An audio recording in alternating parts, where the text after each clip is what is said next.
Assalamu alaykum savoqdoshlar. Hozir biz arab tili grammatika darsimizning 24-darsini o'qiymiz. Biz ilgirki soatlik darslarimizda tabi ismlar bilan tanishib bo'ldik. Demak, biz mu'rab ismlarga aloqador asosli qismlar bilan tanishib bo'ldik. Ya'ni marfuat ismlar bilan tanishib bo'ldik, mansubat ismlar bilan tanishib bo'ldik, majrurat ismlar bilan tanishib bo'ldik va undan keyin tavabilar, ya'ni ilgirstiga i'rob jihatda ergashgan holatda i'rob beriladigan ismlar bilan tanishib bo'ldik. Endi biz fe'l bobiga o'tishdan ilgari mushu ismga aloqador bir oz qoidalar va buni o'rganib bo'lgandan keyin fe'lga o'tamiz. Ahkamul ism va lawahiqihi g'ayrul i'rob val bina. Endi biz ismni mu'rab va mabnilik jihatdan ayirib, buning hukmlarini o'rganib bo'ldik. Endi mu'rab, i'rob va mabnilikdan boshqa ismninki hukmlari va qo'shimcha qoidalari. Endi ism biz dars oraliqimizda jiqtidik ma'rifa, nakira, aniq, aniqsiz deb. Bu nima degan gap deganda, ism bu aniq, aniqsiz jihatda ikki turga bo'linadi. Birinchisi ma'rifa. Ma'rifa degan nima desa, buni uchuq ismun dalla ala muayyan. Muayyan bir narsaga dalolat qilgan ismni biz ma'rifa ism deymiz. Masalan, Xolid, Makka, anta, hada desak, Xolid desak bu muayyan Xolidning ismi. Makka desak muayyan bir shaharning ismi. Anta desak bu ko'z oldimizdagi sen degan gap. Hada desak bu muayyan narsani ko'rsatib bu deymiz. Demak, bu ma'rifa ism deganimiz muayyan narsaga dalolat qilgan narsani biz ma'rifa ism deymiz. Aniq ism.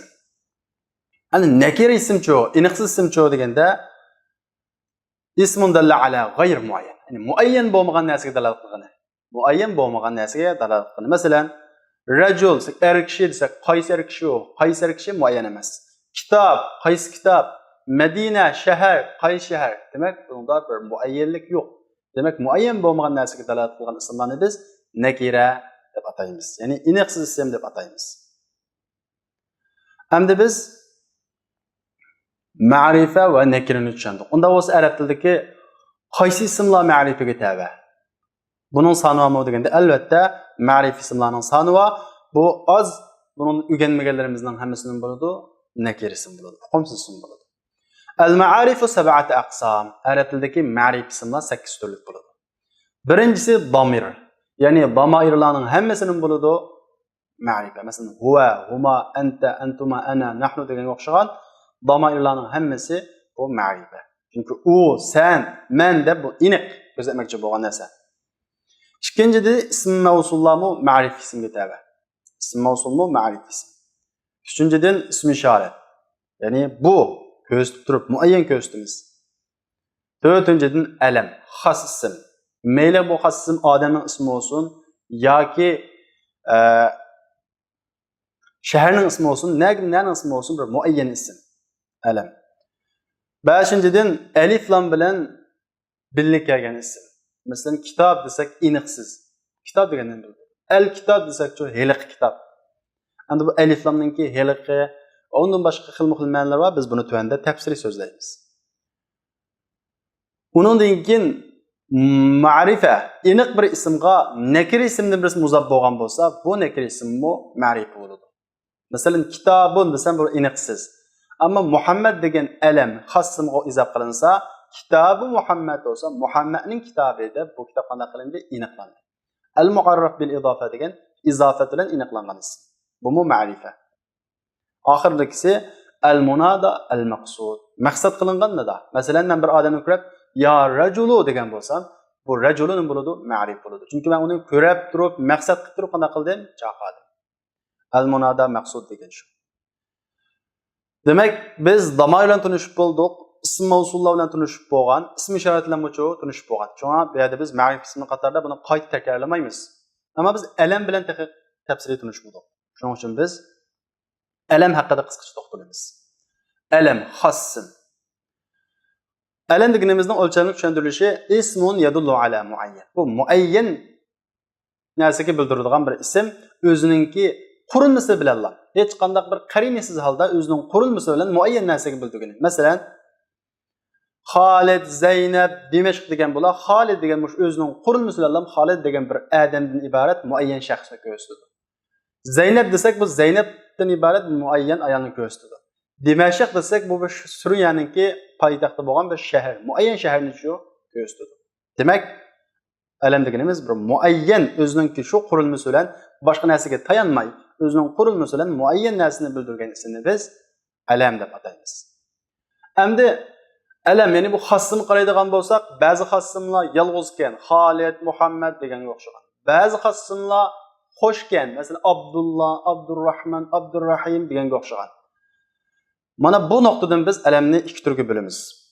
Alamni ikki turga bo'lamiz. Qaysi? Alam mufrad. Taq bo'lgan alam xossim. Taq bo'lgan xossim degan qanday desa, xuddi Xolid, Zaynab deganga o'xshagan. Va huwa ma kana min kalimatin wahida. Ya'ni bir so'zdan tarkib topgan. Masalan, Muhammad, Xolid deganga o'xshagan. Ikkinchisi alam murakkab. Ya'ni murakkab bo'lgan alam. Bu murakkab bo'lgan alam deganimiz masalan bu ma takawwal min akthar min kalima. Bir so'zdan ko'proq bilan tarkib topgan. Masalan, Abdullah desam bu Abdu Allah degan ikki so'zdan tarkib topdi. Hadrmaut desam Hadr Maut degan ikki so'zni qanday qildi? Tarkib topdi. Demak, bu tarkibiy nuqtasini aytgan vaqtimizda alam xossim, mufrad, yolg'iz xossim va murakkab xossim deb ikkiga bo'linadi. Mufrad bo'lgan xossim buni ayt uchuq. Bu haqda texnik tafsil so'zlashga hojat yo'q. Endi murakkab bo'lgan xossim. Qarasak Abdullah bir odamning ismi ekan. Hadrmaut bu bir o'rinning ismi ekan. Ammo bu haqda ozroq tushunchaga ehtiyojliq. Murakkab ismni bunda 3 turga bo'lamiz. Murakkab ism 3 turga bo'linadi. Birinchisi murakkab izofiy, izofatlik murakkab ism. İkincisi murakkab isnadi, isnatlik murakkab ism. Üçüncüden murakkab muzji, birikib ketgan murakkab ismdir. Endi biz bu murakkabning 3 qismi haqida tafsiliy to'xtalamiz. Uning i'robining qanday bo'lganligi haqida tafsiliy to'xtalamiz. Al-murakkab thalathat anwa'. Murakkab ism 3 turlik bo'ladi. Birinchisi murakkab izofiy, izofatlik murakkab ism. Buni ayt uchuq. Masalan, Abdullah, Abdurrahman desak, Abdu mudaf, Allah hicho mudafun ilayh. Abdurrahman desak, Abdu mudaf, Ar-Rahman hicho mudafun ilayh deymiz.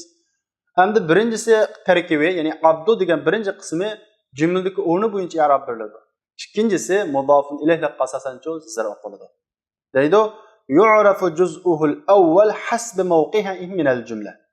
Birinchi parchasi jumladagi o'rni e'tibori bo'yicha i'rob beriladi. Va yujarru juz'uhu thani bil izofa.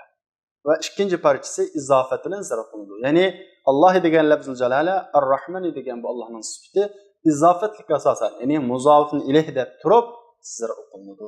Bu nihoyatda tushunishli. Endi murakkab ismning ikkinchisi murakkab muzji. Bu murakkab muzji degan nima degan gap? Ma kana min kalimatayn imtazajata fasara kalima wahida. Murakkab muzji deganning o'zining so'z ma'nosimi birikib ketgan, o'rlashib ketgan murakkab ism degan gap. Buning o'lchamlik tushuntirilishi ma kana min kalimatayn. Ikki so'zdan tarkib topgan imtazajata qo'shilib birikib ketgan an bir so'z bo'lib ketgan. Ya'ni ikki so'zdan tarkib topib asli kelib chiqishda, ammo qo'shilib bir so'z bo'lib ketganni biz murakkab muzji deymiz. Masalan, Hadr Maut, Bor Said. Hadr Maut degan Yamandagi bir o'rinning ismi. Bor Said degan Misrdagi bir o'rinning ismi. Bu yerda Hadr Mautmu Hadr Mautdan ikki so'zni qanday qilgan tarkib topgan.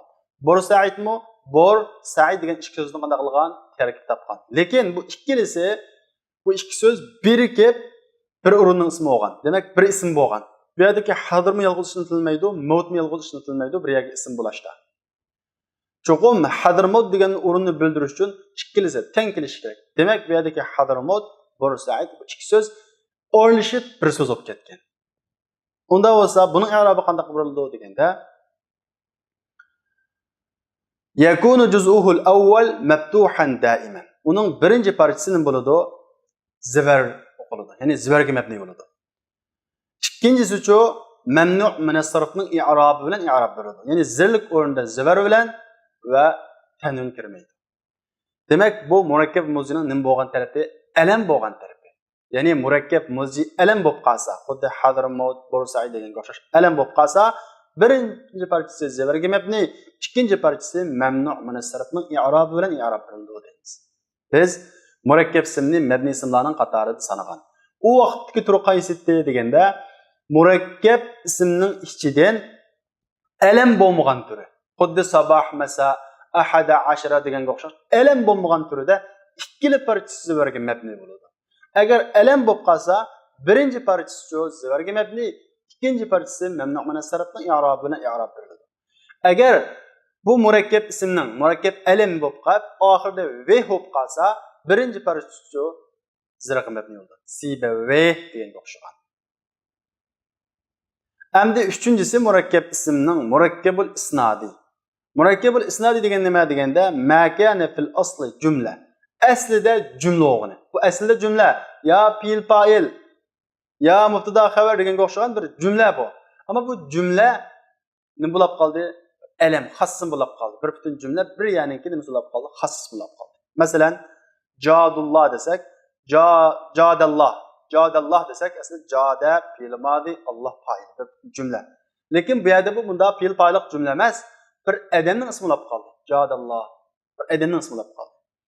Shaba qarnaha desek, bu shaba qarnaha degan gap oldi chech aqlab ketdi degan gap shunda bir ayol kishiniki. Demak bu shaba qarnaha bu fiil fa'ildan tarakkib topgan asli kelib chiqishi fiil fa'ildan tarakkib topgan bir jumla. Lekin bu yerda bu shaba qarnaha qo'shilib bir o'yinning ismi bo'lib qoldi. Muayyen bir ayolning nima bo'ldi? Ismi bo'lib qoldi. Demak, murakkab isnad deganimiz asli jumlalar murakkab shaklda, shu murakkab holatida muayyen bir ism bo'lib qolganini biz murakkab isnadi deymiz. Endi bu murakkab isnadininki tarkib qanday bo'ladi? I'robi qanday bo'ladi deganda, yu'rabu hasbi mawqi'ihi min al-jumla. Jumladagi o'rni qarab turib i'rob beriladi. Lekin yakun i'robuhu muqaddaran ala akhirih. Lekin uning i'robi oxirida taqdir qilinadi. Biz bunu takdiren deb qaraymiz. Jadallah şabaqarni hadab mushfat o'qiladi. Ammo urun jihatda pashlik o'rnab qolsa taqdiren pash, zavarlik o'rnab qolsa taqdiren zavar deb qaraymiz. Masalan, jaa jadallah desam, jadallah keldi desam, bu yerga jadallahni biz deymiz fa'il pashlik o'rnida taqdiren pash deb qaraymiz. Ra'aytu şabaqarni ha desam, şabaqarni biz maf'ullik o'rnida zavarlik o'rnida deb qaraymiz. Demak, bu murakkab isnadning i'robi jumladagi o'rni bo'yicha bo'ladi, lekin taqdiran bo'ladi. Ya'ni ikkinchi parchasining oxirida taqdiran bo'ladi. Unda bo'lsa vaqtdoshlar, bugungi darsimiz, ya'ni ilmga aloqador bo'lgan darsimiz mush yerda oxirlashdi. Kelarki soatlik darsimizni ko'rishaylik. Assalomu alaykum.